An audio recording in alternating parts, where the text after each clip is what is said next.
Janabheri news కి స్వాగతం. Bulletin లో ముందుగా హెడ్లైన్స్.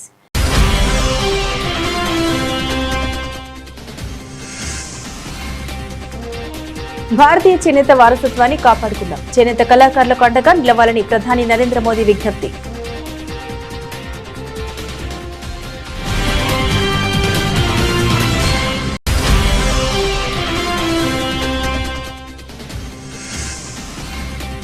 హరిత ఇంధన రంగానికి కేంద్రం పెద్దపీట. 23,731 కోట్లతో జాతీయ గోవర్ధన్ పథకానికి ఆమోద ముద్ర.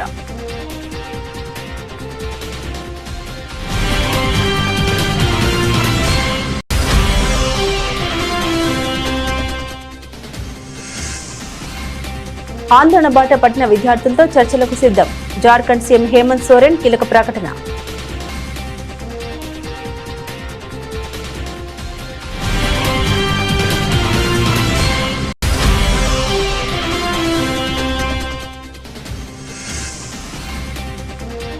సమాజంలో వివక్ష ఉన్నంత కాలం రిజర్వేషన్లు కొనసాగుతాయి. ఆర్ఎస్ఎస్ చీఫ్ మోహన్ భాగవత్ స్పష్టం.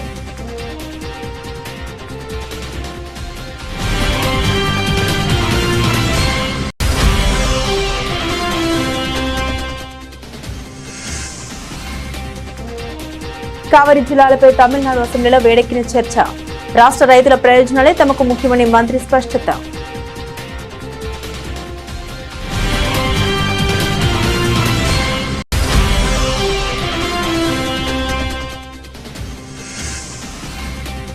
శబరిమల టెంపుల్ టెండర్లలో పారదర్శకతకు ప్రాధాన్యం, నిబంధన సరళీకృతం చేశామన్న టీడీపీ ప్రెసిడెంట్ కె జయకుమార్.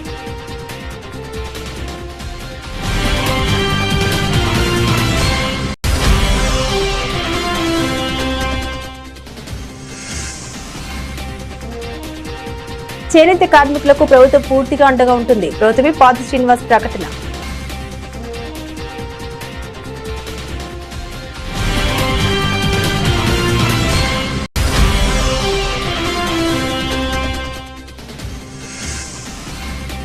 నేతన్నల సంక్షేమానికి మా ప్రభుత్వం కట్టుబడి ఉంది. జాతీయ చేనేత దినోత్సవంలో ముఖ్యమంత్రి చంద్రబాబు ఆసక్తికర వ్యాఖ్యలు.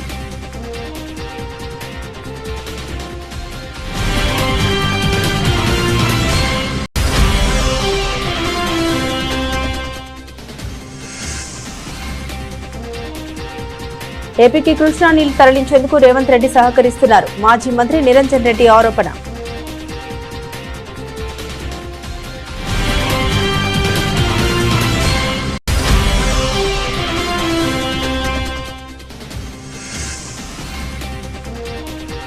బాధితులపైనే కేసులు పెట్టి అరెస్టులు చేస్తారా? కూటమి ప్రభుత్వంపై విరుచుకుపడ్డ పేర్ని నాని.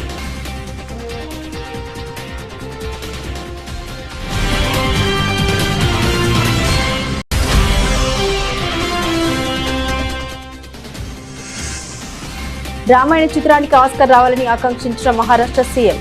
ఈ చిత్రాన్ని ఫిల్మ్ ఆఫ్ ది మిలీనియం గా అభివర్ణించిన ఫడ్నవీస్.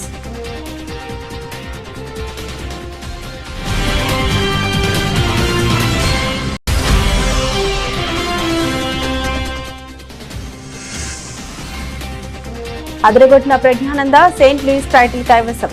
ఒక రౌండ్ ముందే విజేతగా నిలిచిన గ్రాండ్ మాస్టర్.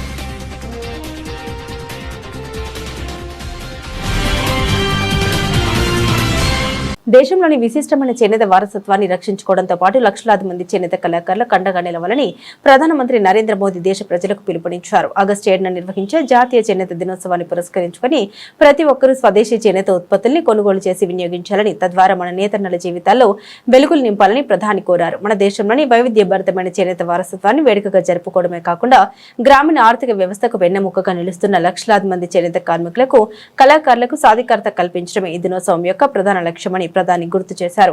ప్రతి ఒక్కరూ తమ రోజువారీ జీవితంలో చేనేత ఉత్పత్తుల్ని భాగం చేసుకోవడం ద్వారా వోకల్ ఫర్ లోకల్ ఉద్యమాన్ని మరింత ముందుకు తీసుకెళ్లవచ్చని, ఇది మన దేశీయ కళాకారులకు నిజమైన గుర్తింపు మరియు ఉపాధి అవకాశాలను అందిస్తుందని ప్రధాని మోదీ స్పష్టం చేశారు. साथियों, 1905 7 अगस्त हमें भूलना नहीं है। 7 अगस्त 1905 को देश की आजादी के लिए स्वदेशी आंदोलन का प्रारंभ हुआ था और आत्मनिर्भर भारत की नींव डाली गई थी। अंग्रेजों के खिलाफ देशवासियों ने एक बहुत बड़ी लड़ाई लड़ी थी। जन जन जुड़ गया था। अभी पिछले सप्ताह आप सबने फ्रेंडशिप डे मनाया। मैं आज आग्रह करता हूं 7 अगस्त हैंडलूम डे होता है। हमने इतने ही उत्साह और उमंग के साथ हैंडलूम डे मनाना है और हैंडलूम डे मनाने का मतलब है कि हर गरीब परिवार, बुनकर परिवार जो अपने हाथों से अपनी छोटी छोटी घर में लूम पर कपड़े बनाते हैं और नई नई वैरायटीज होती है, आप देखिए ना क्या कुछ नहीं है। और आप भी तो इस प्रकार से एक हैंडलूम की वैरायटी के साथ GRWM वीडियो करके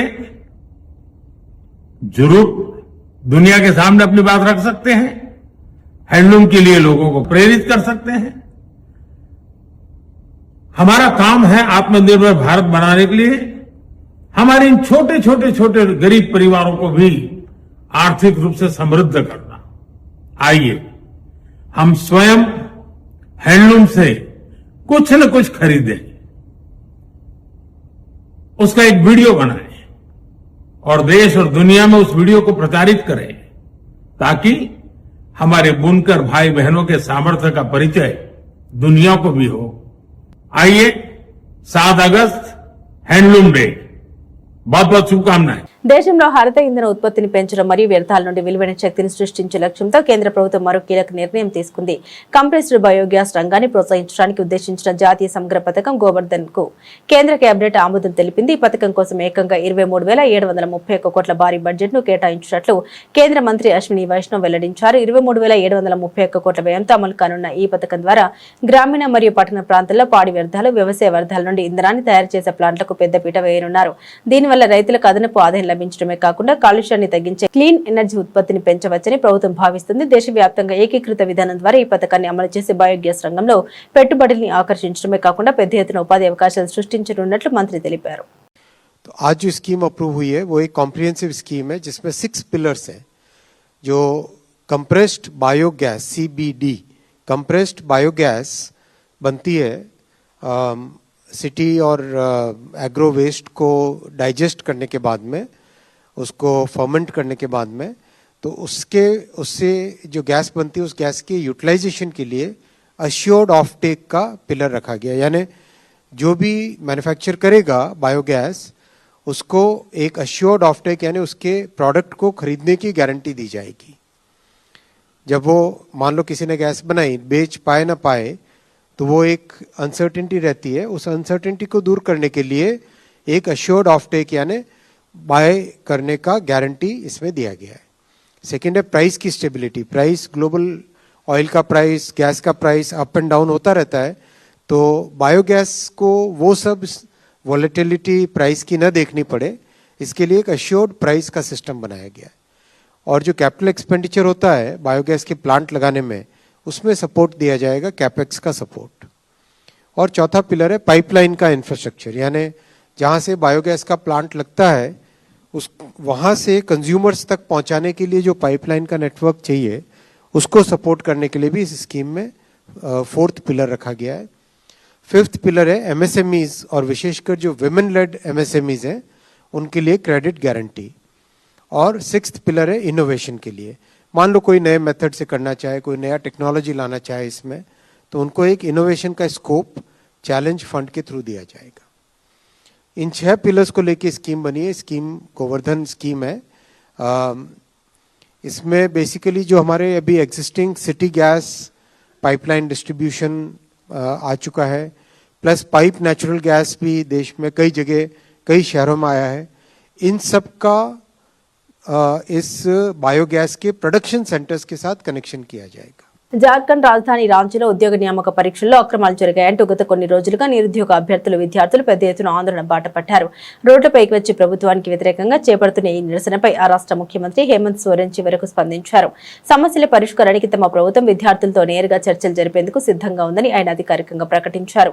ఆందోళన బాట పట్టిన విద్యార్థుల ఆవేదనను, వారు ఎదుర్కొంటున్న సమస్యల్ని తాము అర్థం చేసుకోవాలనుకుంటున్నామని సీఎం తెలిపారు. విద్యార్థులు లేవనెత్తుతున్న ప్రతి అంశాన్ని ప్రభుత్వం పరిశీలిస్తోందని, వ్యవస్థలో అవసరమైన సంస్కరణ తీసుకురావడమే తమ ప్రాథమిక లక్ష్యమని ఆయన స్పష్టం చేశారు. ప్రభుత్వం ఎల్లప్పుడూ విద్యార్థుల సంక్షేమానికి కట్టుబడి ఉందని, వివాదాలను శాంతియుతంగా చర్చల ద్వారా పరిష్కరించుకోవడమే సరైన మార్గమని సీఎం హేమంత్ సోరెన్ అభిప్రాయపడ్డారు. నిరుద్యోగుల భవిష్యత్తుతో ఆడుకునే ఉద్దేశం తమకు లేదని, పారదర్శకమైన నియామక ప్రక్రియను పునరుద్ధరించేందుకు తగిన చర్యలు తీసుకుంటామని ఆయన హామీ ఇచ్చారు. वो सब एक जो माध्यम है वो माध्यम हमने बता रखा है और बात करने के लिए भी हम लोग तैयार हैं। सरकार हर छात्रों का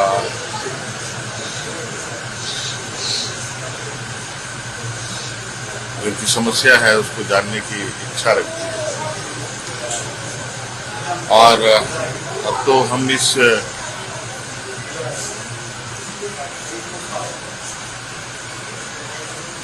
जो छात्रों की इच्छा है उस शिक्षा को हम जयपाल सिंह स्टेडियम से बाहर तक ले जाने की कोशिश में पूरे राज्य की जो हमारे छात्र छात्राएं हैं वो इस संबंध में अपने विचार रखते हैं, वो अपनी राय दे सकते और एक मजबूत और बड़े रिफॉर्म के साथ आगे हम लोग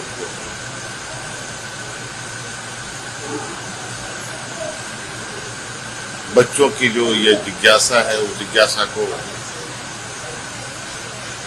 उनके अनुरूप बनाने के उद्देश्य से आगे बढ़े। రాష్ట్రీయ స్వయం సేవక్ సంఘ్ అధిపతి మోహన్ భాగవత్ రిజర్వేషన్ల అంశంపై సంచలన ప్రాధాన్యత కలిగిన వ్యాఖ్యలు చేశారు. ముంబైలో జరిగిన జేఎన్జీ సమావేశంలో మాట్లాడిన ఆయన సమాజంలో సామాజిక వివక్ష నశించేంత వరకు రిజర్వేషన్ల వ్యవస్థ కొనసాగాల్సిందేనని స్పష్టం చేశారు. అదే సమయంలో రిజర్వేషన్ల ఫలాలను ఇప్పటికే పొందిన కుటుంబాలు, వ్యక్తులు స్వచ్ఛందంగా వాటిని వదులుకుంటే అదే సామాజిక వర్గానికి చెందిన మిగతా నిరుపేదలకు మేలు జరుగుతుందని ఆయన అభిప్రాయపడ్డారు.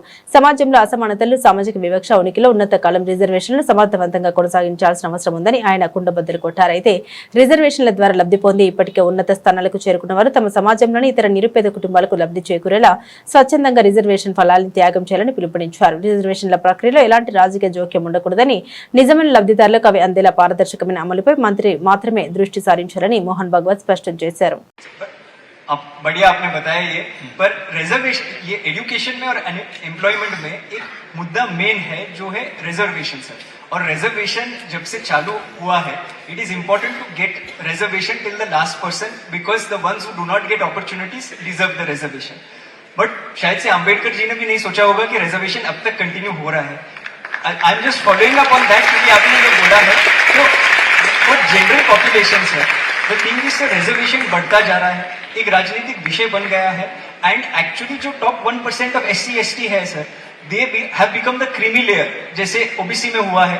और सर वो ही सारे रिजर्वेशन ले लेते हैं. तो जनरल कैटेगरी के बच्चे जैसे मैं हूं सर, मेरिट में अच्छा था, इतना अच्छा भी नहीं था पर मेरिट में अच्छा था, पर सर कट ऑफ लिस्ट में मेरा नाम लास्ट आया. तो सर मैं खाली इतना पूछना चाहता हूँ कि reservation according to you, do you think it should be lifelong, or do you think now it is perhaps time in order to curtail reservation and bring it back both in employment and education, sir? I will not answer you directly. I will ask you to go to what Dr. Babasaheb Ambedkar thought about reservation. If honestly we follow his advice, then there is no problem. Social कारणों से reservation है, social discrimination जब तक है reservation चलेगा. जिनको मिल गया और जिनका ठीक हो गया उनको उतना लार्ज हार्टेड चाहिए उन्होंने दे देना चाहिए. और अगर ये ठीक से होता है तो वहां ऐसे स्वर भी उठ रहे हैं जहां रिजर्वेशन मिलता है वो अब ऐसा थोड़े है, लेकिन कहना शुरू हो गया है कि अब हमने ले लिया हमारा ठीक हो गया, अब दूसरे को दे दो. कैटेगराइजेशन की मांग कुछ प्रांतों में हो गई, अभी सुप्रीम कोर्ट ने भी कह दिया. ये क्यों हुआ? इसलिए कि सबको मिलना चाहिए. తమిళనాడు అసెంబ్లీ వేదికగా కావేరీ జలాల వివాదంపై తీవ్ర చర్చ నడిచింది. పొరుగు రాష్ట్రం నుండి రావాల్సిన కావేరీ నీటి కేటాయింపులు సక్రమంగా జరగకపోవడంపై తమిళనాడు ప్రభుత్వం అసెంబ్లీలో తన నిరసన వ్యక్తం చేసింది. ఇప్పటి వరకు తమిళనాడుకు రావాల్సిన కోటాలో కేవలం 4 టీఎంసీల నీరు మాత్రమే వచ్చిందని, ఇక 41.412 టీఎంసీల నీరు పెండింగ్ లో ఉందని సభలో వెల్లడించారు. ఇప్పటి వరకు రాష్ట్రానికి కేవలం 4 టీఎంసీల నీరు మాత్రమే అందిందని, రావాల్సిన దాదాపు 41.412 టీఎంసీల నీరు ఇంకా బకాయి ఉన్నట్లు తెలిపారు. కర్ణాటక నుండి రావాల్సిన నీటిని రాబట్టేందుకు చట్టబద్దమైన మరియు పరిపాలనాపరమైన అన్ని చర్యలు తీసుకుంటున్నామని స్పష్టం చేశారు. రాష్ట్ర హక్కుల విషయంలో ఏమాత్రం రాజీపడే ప్రసక్తి లేదని అసెంబ్లీ వేదికగా ప్రభుత్వం పునరుద్ఘాటించింది.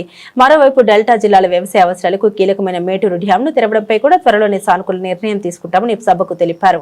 నీటి నిల్వలు, కావేరీ ప్రవాహాన్ని ఎప్పటికప్పుడు సమీక్షిస్తున్నామని, రైతుల ప్రయోజనాన్ని దృష్టిలో ఉంచుకుని డ్యాం తలుపులు ఎప్పుడు తెరవాలనే దానిపై ప్రకటన చేస్తామని ప్రకటించారు. ஆனால் தற்போது நீர்வரத்து அதிகரித்த நிலையிலும் தமிழ்நாட்டுக்கு உரிய அளவு நீர் முழுமையாக வழங்கப்படவில்லை. 6/8/2026 காலை நிலவரப்படி தமிழ்நாடு பெற்றுள்ள மொத்த நீர் 4.947 டிஎம்சி மட்டுமே. இறுதி தீர்ப்பின்படி கிடைக்க வேண்டிய அளவு 46.359 டிஎம்சி ஆகும். இதனால் 41.412 டிஎம்சி பற்றாக்குறை ஏற்பட்டுள்ளது. தற்போது கர்நாடகாவின் 4 முக்கிய அணைகளுக்கும் நீர்வரத்து கணிசமாக அதிகரித்துள்ளது. அதே நேரத்தில் மேட்டூர் அணைக்கும் நீர்வரத்து மேம்பட்டு வருகிறது. இருப்பினும் கர்நாடகாவிலிருந்து தொடர்ச்சியான நீர்வரத்து, மேட்டூர் அணையின் நீர் இருப்பு, டெல்டா பாசன தேவைகள் மற்றும் குடிநீர் பாதுகாப்பு ஆகிய அனைத்தையும் ஒருங்கிணைந்து ஆய்வு செய்து நாள்தோறும் நிலைமையை அரசு கண்காணித்து வருகிறது. சூழ்நிலைக்கு தகுந்தபடி பாசனத்திற்கு மேட்டூர் அணை திறப்பது பற்றி முடிவெடுக்கப்படும். மாண்புமிகு தமிழ்நாடு முதலமைச்சர் அவர்களின் தலைமையிலான இந்த அரசு కావేరీ ఉరిమి தொடர்பாக எந்த நிலை ట్రావెంకూర్ దేవస్వం బోర్డు పరిధిలోని టెండర్ల నిర్వహణలో కీలక మార్పులు చోటు చేసుకుంటున్నాయి.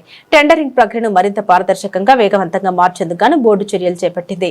ఈ నియామకాలను మరియు కాంట్రాక్టుల కేటాయింపులో గతంలో ఉన్న కొన్ని అనవసరమైన కఠిన నిబంధనలు తొలగిస్తున్నట్లు ట్రావెంకూర్ దేవస్వం బోర్డు అధ్యక్షుడు కె జయకుమార్ వెల్లడించారు. చట్టబద్దమైన మరియు అధికారిక ఈ టెండర్ నిబంధనలన్నింటినీ ఖచ్చితంగా పాటిస్తూనే గతంలో అమల్లో ఉన్న కొన్ని అనవసరమైన, నిరుపయోగమైన నిబంధనలు గుర్తించి వాటిని తొలగిస్తున్నామని ఆయన స్పష్టం చేశారు.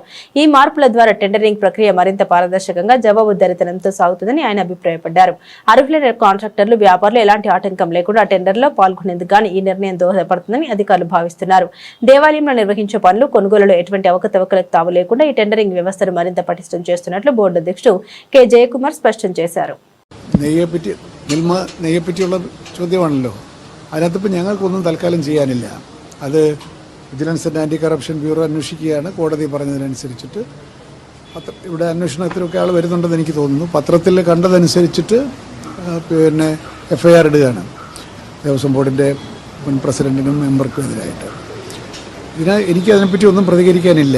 പക്ഷേ ഒരു കാര്യം അതിൽ നിന്ന് ഞങ്ങൾ പഠിച്ച പാഠം, ഇത് ഇനി ആവർത്തിക്കാൻ പാടില്ല. ഇത്തരത്തിലുള്ള തീരുമാനങ്ങൾ എടുക്കാൻ പാടില്ല.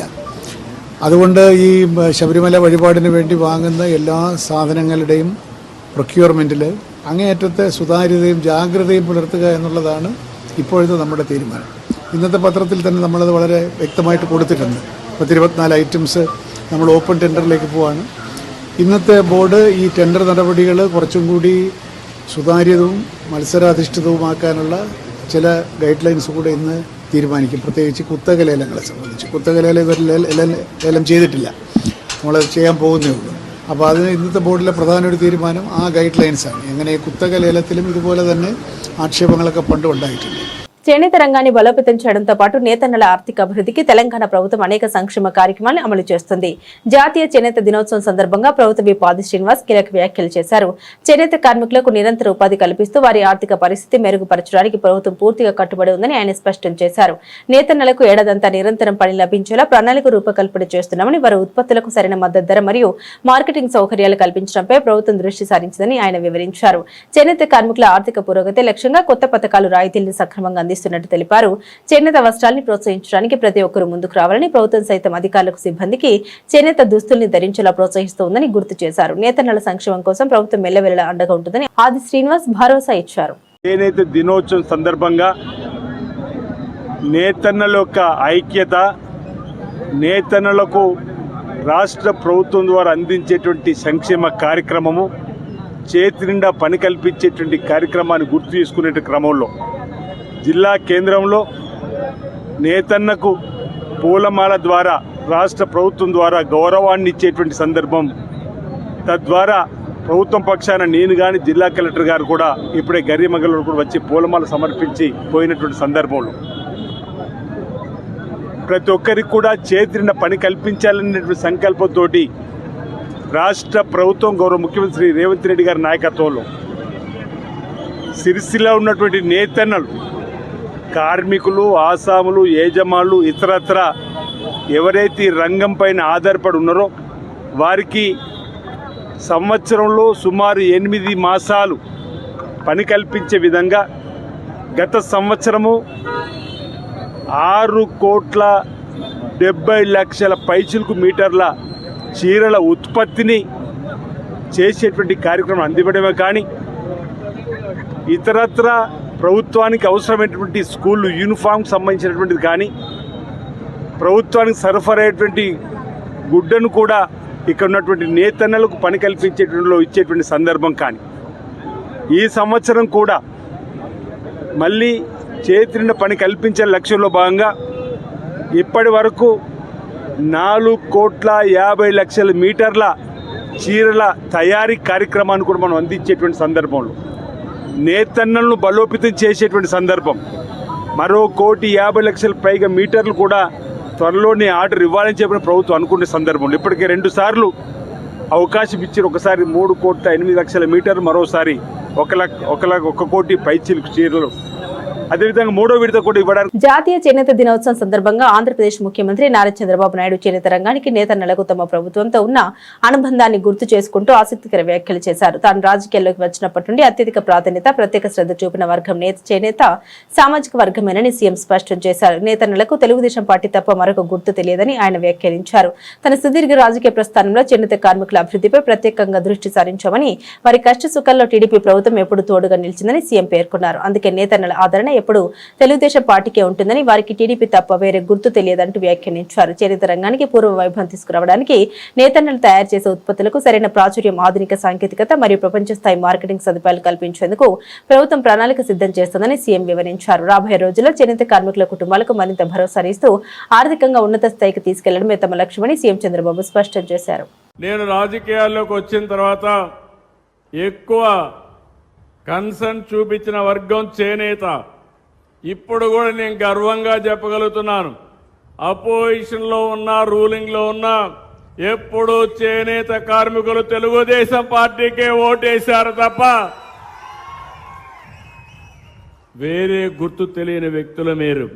పాలమూరు రంగారెడ్డి ఎత్తిపోతల పథకం మరియు కృష్ణానది జలాల వినియోగంపై మాజీ మంత్రి సింగిరెడ్డి నిరంజన్ రెడ్డి ముఖ్యమంత్రి రేవంత్ రెడ్డిపై విరుచుకుపడ్డారు. తాను పాలమూరు బిడ్డనని చెప్పుకునే రేవంత్ రెడ్డి స్థానిక రైతులకు నీళ్లు ఇవ్వకుండా ఆంధ్రప్రదేశ్ ముఖ్యమంత్రి చంద్రబాబు నాయుడికి కృష్ణా జలాల్ని తరలించుకుపోయేందుకు సహకరిస్తున్నారని సంచలన ఆరోపణ చేశారు. నదిలో భారీగా వరద ప్రవాహం ఉన్నప్పటికీ నీళ్లు లేవంటూ ప్రభుత్వం రైతాంగాన్ని దారుణంగా మోసం చేస్తుందని మండిపడ్డారు. తెలంగాణ ప్రాజెక్టుల నుండి నీటిని లిఫ్ట్ చేయకుండా ఆపేసి ఎగువ నీరు ఆంధ్రప్రదేశ్ వైపు తరలిపోతుంటే రేవంత్ రెడ్డి ప్రభుత్వం చూస్తూ ఊరుకుంటుందని ఆరోపించారు. తక్షణమే కల్వకుర్తి మరియు ఇతర లిఫ్ట్ ప్రాజెక్టుల ద్వారా నీటిని ఎత్తిపోసి ఉమ్మడి మహబూబ్ నగర్, రంగారెడ్డి జిల్లాల రైతాంగాన్ని ఆదుకోవాలని సింగిరెడ్డి నిరంజన్ రెడ్డి డిమాండ్ చేశారు. విచిత్రం ఏంటంటే శ్రీశైలం నుంచి ఒకసారి పవర్ జనరేషన్ ద్వారా గానీ కుడియడమా లేదా శ్రీశైలం గేట్లు ఓపెన్ చేయడం ద్వారా గానీ కిందికి నీళ్లు పోతే సహజంగానే మనందరూ తెలుసు 4 సార్లకు పోతాయి. మరి ఉత్తమ్ కుమార్ రెడ్డి గారి ప్లాన్ ఏందో నాకు తెలుస్తలేదు, అర్థమైతలేదు. ముఖ్యమంత్రికి నీళ్ల మంత్రికి ఉండేటువంటి కోల్డ్ వార్ అంటామే, అదేదన్నా కారణమై ఉందా అని కూడా మాకు అనుమానం లేకపోలేదు. ఎందుకంటే పాలమూరులో నీళ్లు ఇవ్వద్దు, శ్రీశైలంకు ఎగువన నీళ్లు ఇవ్వద్దు అని ఉత్తమ్ కుమార్ రెడ్డి గారు ఆదేశాలు ఇచ్చినారు. మరి నాగార్జున సాగర్లోకి వచ్చిన తర్వాత నీళ్లు నాగార్జున సాగర్ లో ఉండేటువంటి నీళ్లు కుడికాలువ ద్వారా పోకుండా ఆపేది నీ తరం కాదు కదా, అది ఆంధ్రప్రదేశ్ ప్రభుత్వం కదా, వాళ్ళు నీళ్లు తీసుకుపోతారు కదా. ఆ ప్రాజెక్టుకు ఉండే 2 కాలువలలో కుడి కాలువ నీళ్లు పోయినప్పుడు ఆటోమేటిక్ ఏడో కాలువకు వస్తాయి నీళ్లు. అంటే ఏడ్చిన మొగుడు వస్తే నా మొగుడు కూడా వస్తాడు అనేటువంటి పాత సామెత. నా మీద బదనాం లేకుండా నాగార్జున సాగర్ నిడితే చాలు, నల్లగొండకైతే నీళ్లు వస్తాయి. ఈ పాలమూరు ఏమన్నా కానీ బదనాం అయితే ముఖ్యమంత్రి అవుతాడని ఇట్లా అనుకుంటుండా, ఇదో డౌట్ కూడా వస్తుంది. లేదు పాలమూరుకు నీళ్ళు లేకుండా నేను ఎండబెడితేనే శభాష్ అని చంద్రబాబు నాయుడు అంటాడని రేవంత్ రెడ్డి అనుకుంటున్నా తెలుస్తలేదు. ఏం పాలమూరు బిడ్డ బాబు, ఒక ఆయన పాలమూరు బిడ్డ, ఒక ఆయన పాలమూరు అల్లుడు, ఇద్దరు శని పట్టిండు మీరు మాకు. పాలమూరు అల్లుడు అయిన ఆయన ఎవరు, ఉత్తమ్ కుమార్ రెడ్డి మాకు శనే, పాలమూరు బిడ్డ అని చెప్పుకునే రేవంత్ రెడ్డి ఒక శనే కాదు. మాకు నిజంగా పాలమూరు చీమునెత్తురుంది, ఆ ప్రజల యొక్క దుఃఖం తెలుసు అంటే నీవు గొప్పగా ప్రయత్నం చేసి నీవు శ్రమపడి చెమటోడ్చి మేధస్సు నగరించి 10 రూపాయలు ఖర్చు పెట్టి నీళ్లు ఇచ్చేది ఏమీ లేదు, ఒక్క చుక్క. ఉన్న వ్యవస్థ ద్వారా ప్రకృతి ఇచ్చిన నీళ్లను వదులు. ఇప్పుడు పాలమూరు రంగారెడ్డిని చేపట్టడానికి నీకు చేత కాలే, 3వ సంవత్సరం నడుస్తా ఉంది, ఇప్పటికీ తట్టెడు మట్టి తీయలే పాలమూరు రంగారెడ్డిని పూర్తి చేయడానికి. ఆ పని మొదలు పెట్టడానికి నీకు మనసు వస్తలేదు. ఓకే, ప్రకృతి ఇచ్చినటువంటి ఏటి నీళ్లనైనా ఇవ్వనికే నీకేమి ఇబ్బంది, మనసు లేదా? ఒక్కసారైనా ఏమో అనిపించదా?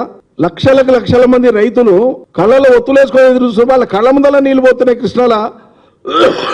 మొగడా అంటానంటే అధికారులతో మీటింగ్లు పెట్టించి నీళ్లు లేవని ఓ భ్రమలు కల్పించి ఎల్లినో అని కరువు అని రాబోయే రోజులలో ఏదో భూతం ఉందన్నట్లు నీళ్ల చుక్కలే లేవన్నట్లు ఈ రకమైనటువంటి మాయ చేసేటువంటి దుర్మార్గ ప్రచారం చేస్తున్నారు.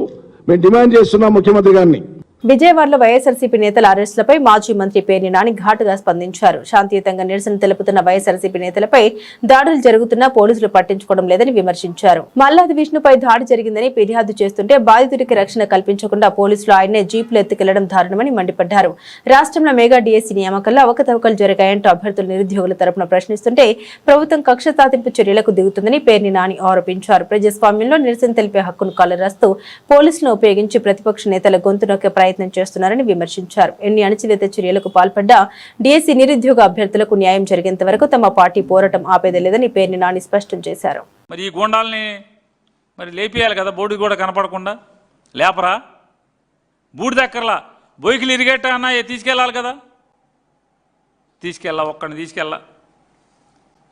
ఏంటి ఎందుకు టెంట్లో ఏం చేస్తున్నారు వీళ్ళు? కూర్చుని డిఎస్సిలో జరిగినటువంటి తప్పుడు పనులు, చదువు లేకుండా, డిగ్రీ లేకుండా, ఒక పరీక్ష రాయకుండా, టెట్ రాయకుండా, డిఎస్సి రాయకుండా టీచర్ ఉద్యోగాలకి పాఠాలు చెప్తాకి ఒక సైన్సు, ఒక మ్యాథ్స్, ఒక సోషల్ స్టడీసు, ఒక తెలుగు, ఒక ఇంగ్లీషు పాఠాలు చెప్తాకి, హై స్కూల్లో పాఠాలు చెప్తాకి కూడా టీచర్లుగా నియామకం చేసేస్తున్నారు. ఇది తప్పయ్యా. వ్యాయామ ఉపాధ్యాయులుగా దొంగ సర్టిఫికేట్లతో చెప్పారని చెప్పి ఆఖరికి మాజీ ఒలింపిక్ చైర్మన్, మాజీ ఒలింపిక్ అసోసియేషన్ చైర్మన్ చెప్తున్నాడు ఇవన్నీ దొంగ సర్టిఫికేట్లే, శాపే కడిగేయాలి, శాపే దుర్మార్గం చేసిందని చెప్పాడు. ఏం తప్పు చేశారంటున్నా? ప్రజాస్వామ్యంలో ప్రశ్నించడం తప్ప అంటున్నా? సిబిఐ ఎంక్వైరీ కోరటం తప్ప? ఈ రాష్ట్ర బాధ్యుడైనటువంటి విద్యాశాఖ మంత్రిని తీసేయమని చెప్పడం తప్ప అని అడుగుతున్నా. రాజీనామా చేయమంటాం తప్ప, బర్తరఫ్ చేయమంటాం తప్ప చంద్రబాబు నాయుడిని. అతను రాజీనామా చేయకపోతే బర్తరఫ్ చేయాలి కదా. ఆవిడెవరో అమెరికా నుంచి చెప్తుంది మీ మంత్రి నా చెరబట్టాడని చెప్పని. నీ ఆడకూతురిని, తెలుగుదేశం పార్టీ అభిమానిని నన్ను చెరబట్టాడు బ్రదర్, బ్రో అని పెడితే కూడా పట్టించుకోరు. ఒక ఆడకూతురు నన్ను ఇప్పటికి 3 సార్లు అబార్షన్ చేయించాడంటే పట్టించుకోరు మీ ఎమ్మెల్యే. మరి మీ మంత్రి ప్రజాస్వామ్యాన్ని చెరబట్టాడు, ప్రభుత్వ వ్యవస్థని, విద్యా వ్యవస్థని చెరబట్టాడు మీ మంత్రి అని చెప్పంటే మరి రాజీనామా చేయించకపోతే మీరు బర్తరఫ్ చేయాలి కదా. ఇదే కదా ఇవాళ టెంట్లో మల్లాది విష్ణు గారి కార్యకర్తలు, రాష్ట్ర వ్యాప్తంగా ఉన్నటువంటి వైఎస్ఆర్ కాంగ్రెస్ పార్టీ యువజన విభాగం కార్యకర్తలు దీక్షలు, ధర్నాలు చేస్తుంటే సమాధానం చెప్పలేక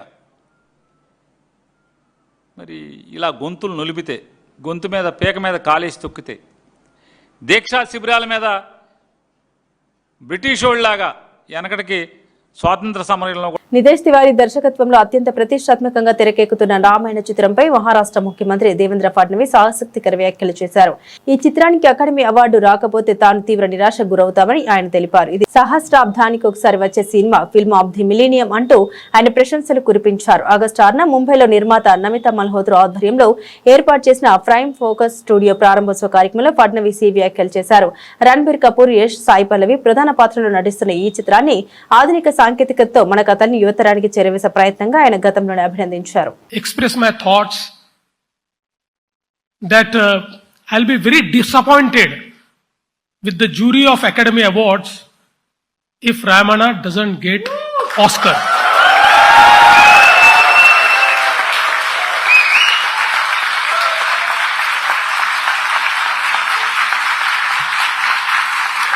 It's not a film of decade. It's a film of millennium. And would like to congratulate all of you who have actually put in your efforts into making of Ramayana. And now we are waiting for the release of Ramayana. And also we are waiting for, the inauguration of phase 2 of Prime Focus. So from our side, let me assure you that government is with you, because we understand that you are not just creating an ecosystem, but you are trying to accomplish the dreams of our youth. Our youth who have huge creative ability, who want to get employed in the creative sector, who want their ideas to be created into stories, and that's perhaps you are doing. And I'm very happy that after the phase 2, even under stewardship of our minister, we are rolling out the plan to redevelop this భారత యువ grand master are Praggnanandhaa మరోసారి తన సత్తా చాటాడు. అమెరికాలో జరిగిన grand chess tour saint Louis rapid and blitz tournament లో విజేతగా నిలిచారు. ఒక రౌండ్ మిగిలి ఉండగానే టైటిల్ ఖాయం చేసుకున్నాడు. చివరి ప్రత్యక్ష పోర్లో జవోకిర్ సిందరోవ్తో ప్రజ్ఞానంద డ్రా చేసుకున్నాడు. ఈ ఫలితంతో టైటిల్ అతని సొంతమైంది. మొత్తం 35 పాయింట్లకు గాను 23 పాయింట్లు సాధించి అగ్రస్థానంలో నిలిచాడు. సిందరోవ్ 22 పాయింట్లతో రెండో స్థానం దక్కించుకున్నాడు. బెస్లీసో 20.5 పాయింట్లతో మూడో స్థానంలో నిలిచాడు. లెవన్ అరోనియన్ 19 పాయింట్లతో నాలుగో స్థానం సాధించాడు. ఈ విజయంతో ప్రజ్ఞానందకు $50,000 నగదు బహుమతి లభించింది.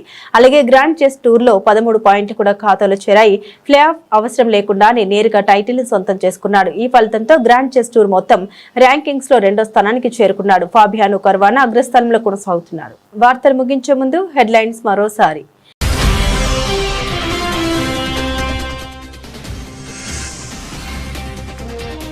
భారతీయ చేనేత వారసత్వాన్ని కాపాడుకుందాం. చేనేత కళాకారులకు అండగా నిలవాలని ప్రధాని నరేంద్ర మోదీ విజ్ఞప్తి.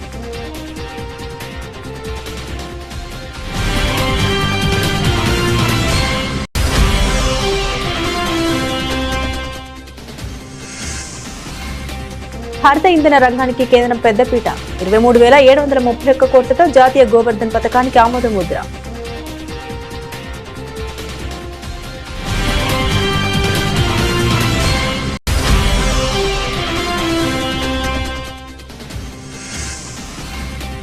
ఆందోళన బాట పట్టిన విద్యార్థులతో చర్చలకు సిద్ధం.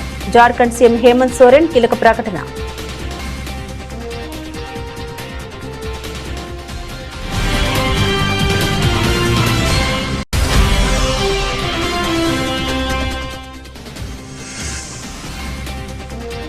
సమాజంలో వివక్ష ఉన్నంత కాలం రిజర్వేషన్లు కొనసాగుతాయి. ఆర్ఎస్ఎస్ చీఫ్ మోహన్ భాగవత్ స్పష్టం.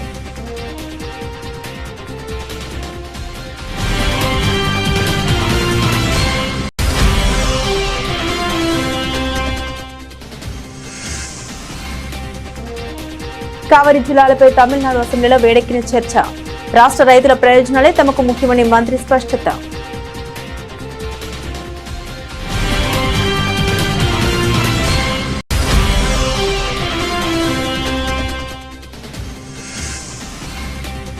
శబరిమల టెంపుల్ టెండర్లలో పారదర్శకతకు ప్రాధాన్యం, నిబంధన సరళీకృతం చేశామన్న టీడీపీ ప్రెసిడెంట్ కె జయకుమార్.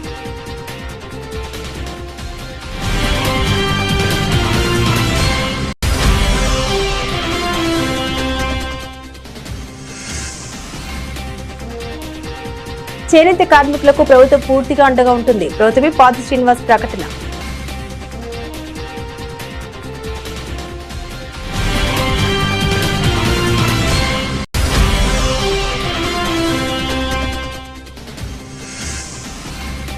నేతన్నల సంక్షేమానికి మా ప్రభుత్వం కట్టుబడి ఉంది. జాతీయ చేనేత దినోత్సవంలో ముఖ్యమంత్రి చంద్రబాబు ఆసక్తికర వ్యాఖ్యలు.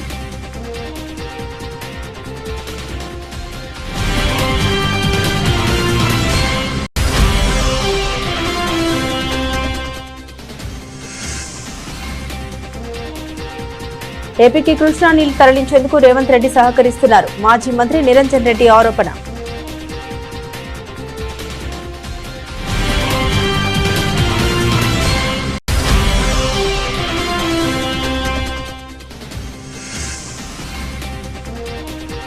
బాధితులపైనే కేసులు పెట్టి అరెస్టులు చేస్తారా? కూటమి ప్రభుత్వంపై విరుచుకుపడ్డ పేర్ని నాని.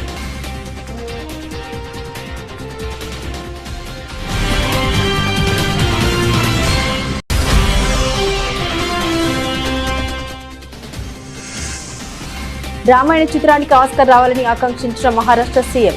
ఈ చిత్రాన్ని ఫిల్మ్ ఆఫ్ ది మిలీనియం గా అభివర్ణించిన ఫడ్నవీస్.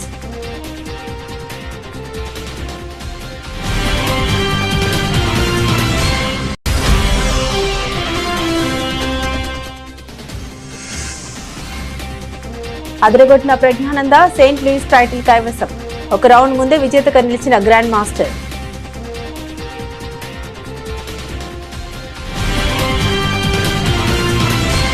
ఇవి ఈ బులెటిన్లోని విశేషాలు. తిరిగి మరో బులెటిన్తో మళ్ళీ కలుద్దాం. అంతవరకు సెలవు. నమస్కారం.